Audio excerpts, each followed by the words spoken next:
update on the Whitakers. All right, so hey guys, I wanted to come on here real quick and give you guys an update. It's about 5:30. I know you guys have been waiting all day patiently for some kind of a what happened today in court type of video. So I can't go into specific details right now with you guys, not maybe till a little bit later this evening or until, I speak with the family a little bit more in detail about Not sure that you should give those details out on the internet. exactly what they want the message out or whatever. But on a positive note, where we're at right now with things for the update for the evening is that you guys need to be aware that Betty and Larry need a very good family attorney.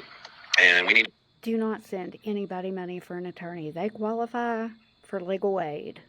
to make that happen for them, or at least try to facilitate that. And in addition to that, we need to maybe try to get them just a general legal counsel that's outside of the family attorney. So that's kind of where we're at right there. What? Why do they need general counsel? What? They qualify for legal aid, bro. What I learned today from the legal system is that Betty and Larry need to have a suitable home for the family to come home to.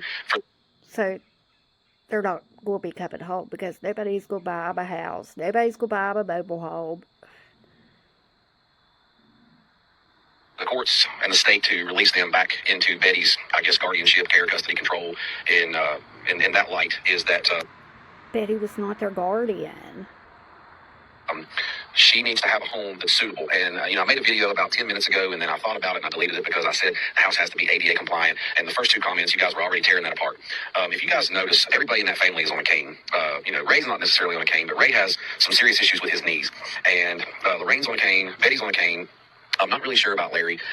Sometimes he is, sometimes he isn't. Depends on what he's doing. But Now, I'm not sure about the ADA compliant. I have never dealt with CPS or APS. I have no clue about that. The information that was given to me today was that the home needs to be, in the future, it needs to be ADA compatible, ADA, compliant. So, because, they're in their elder years, right? And additionally to that, it needs to be set up, whatever terminology that you guys want to use for it, it needs to be set up as if it was like an adoption home. So if any of you guys know anything about an adoption home, there has to be a escape plan, there has to be an evacuation plan, there has to be emergency phone numbers posted. You've got to have smoke detectors and carbon monoxide detectors in every room. You got to have fire extinguishers. You've got to have a ladder if you're on a second story where you can collapsible ladder throw it. Now, this stuff is true. This stuff is true. Because that's also true for, the waiver programs in West Virginia. The IDD waiver, the aged and disabled waiver. Yes. Out the window so that you can escape. It has to be a safe home. And that's what, CPS and APS says that is suitable for them to, approve someone, if you wanted to adopt a child. The home also has to be clean.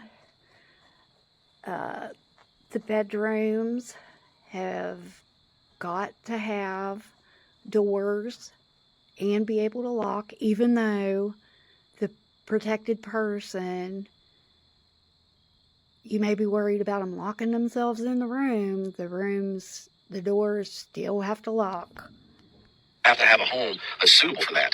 And the home that they currently live in does not, it doesn't pass the smell test. It doesn't pass the standards. And it would take a lot of money to bring that house up to standard. So what we need is to try to, put Betty and Larry in a position of having a home that is suitable for them to come home to and be approved by APS and by the courts. So, oh my God. See, he wants people to pay for them an attorney and to get them a home? Really, dude? Look at how much Mark gave them. That could have went for a home. Look at how much Patrick and Eric made. That could have went for a home. the video, I said, it needs to be ADA compliant. In theory, it does, but that's not a specific direction from the court. So like I said, you guys will tear that apart. But where they're all in their 70s and 80s, they are going to need some ADA compliant things in the very, very near future. But it will need to meet those requirements of, as if it was an adoption home or a caretaker home. And Caretaker home? What? And there is very specific things in there. Like I said, I've already mentioned them. I don't need to go over those again and repeat myself. And then, of course, the caretaker or the home health care nurse, the home health care aide, whoever has care, custody, and control. That would probably Be someone that works with an actual agency. Will have to be certified on some things. You know, they'll have to have CPR, first aid, things like that. So that's where we're at. I've been asking for. Yep, that's also required for the waiver programs here in West Virginia. Or a list of what do we need to do in order to get them home, and I got that list today. And so I'm not going to say anything further. I'm going to talk with the family this evening a little more, and I'm going to find out exactly what message that they want to put out themselves, or do they want me to put out, and then we'll go from there. So I want to give you guys the update. Sorry about the video that was only up for 1 minute, and 50 of you guys got to see it and tear apart. I hate that you guys feel like you got misinformed there. It's the way it is, guys. Let's just try. I did not see that video. I missed it. To have a positive night, and we did, learn some things today, so that's a positive. The positive is we learned some things today, and I'm sharing with you guys so that way you will know what's going on. I know you guys been waiting on that update all day, and that's where we're at right now. So stay tuned, and we'll get back on here after we get some clarifications. Have a good night.